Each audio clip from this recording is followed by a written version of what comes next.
Introduction. Early on Easter Sunday morning, March 31st, 1521, Magellan sent some men ashore to prepare a suitable place. Some 50 men, including Magellan, followed, dressed in their Sunday best. 6 muskets fire as they step ashore and when they greet by Chief Colombo and Siawi. The two were brothers, the former being chief of Butuan and Calaghan, in solemn procession led by Magellan. Flanked by two chiefs, all proceed to appointed site. The chiefs were sprinkled with musk, holy water, and mass began. Said chaplain Father Pedro D. Villarama, Colombo, Soy, and other followers observed mass alongside the Spanish.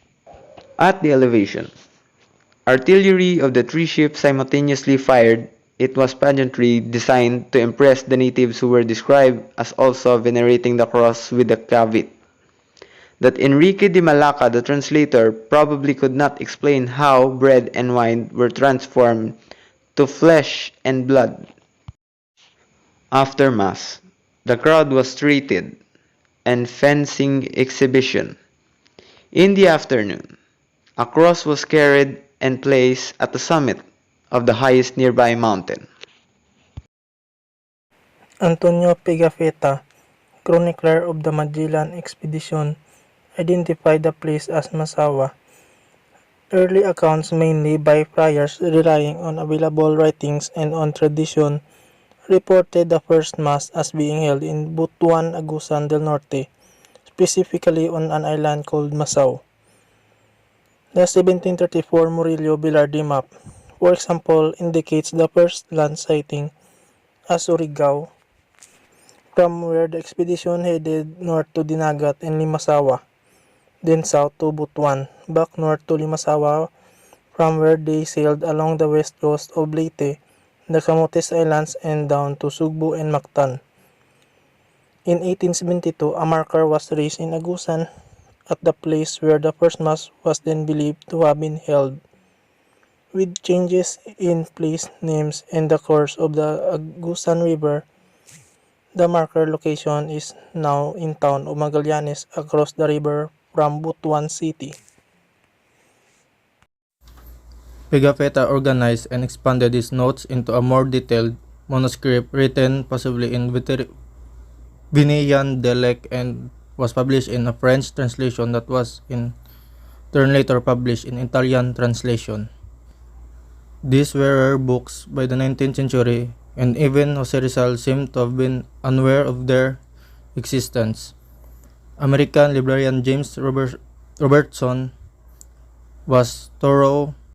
He went the extra mile and translated by scratch what is considered the most complete Pigafetta manuscript in Milan's Biblioteca Ambrosiana. The official declaration is that Mazawa is the island across from the southern tip of Leyte, named Limasawa. This is hotly disputed by those who insist that Mazawa is in Butuan and is the true site of the first mass. They question the reasoning and accuracy of the studies leading to the decision favoring Limasawa. Matching place names written 500 years ago with how they are now known is not simple. Names may have changed and inquirers and respondents may have misunderstood each other. Furthermore, what the locals said would have been written by Pigafetta Albo, as they heard them, and the letter's transcription depended on the language they spoke and wrote, the Venetian dialect in the case of Pigafetta. And as long we're stirring the pot, aren't we celebrating on the wrong day? First, Magellan chroniclers keep meticulous daily records and at some point realized that they were on one day off. It was much later that science came up with explanation. When traveling westward, one crosses the international dateline and gains one day. Second, in 1521, Spain and other Western countries were on the Julian calendar that was not precisely consistent with the time it takes for the Earth to revolve around the Sun in 1365 days. The calendar was adopted by Roman Emperor Julius Caesar in 45 BC and accumulated 1,600 years. This frequency caused the season to out of sync. With the calendar said it was already spring and it was still snowing outdoors. This made Pope Gregory VIII adopt the system we now use, the Gregorian calendar with the extra day in February for years divisible by 4 except for century years whose number is not divisible by 400. The shift was made in October 1582 when 10 days were erased from the calendar. October 4 was followed by October 15. March 31, 2021 is not 500 years after Pigafetta's March 31, 1521. We may be celebrating on the wrong day if the Butuanons are correct also in the wrong place. Gathered evidence. Antonius Pigafetta's account. The first mass was held in Mazawa on Easter Sunday, March 31, 1521. The distance of Cebu to Mazawa was 35 leagues or 140 miles. And from Limasawa to Cebu is only 80 miles. Masaw, not Limasawa. Masawa can be found in Butuanon language meaning bright or light. Pinamakulan or Pinamangkuan means the place where rituals is held. Bangkasi or Bangkaso means a table on which an offering to God is placed. And there were no rice fields in Limasawa. Stated that they anchored west on the isle. This island called Mazawa has a good harbor on its western side inhabited. Mazawa is officially declared as an island of Limasawa.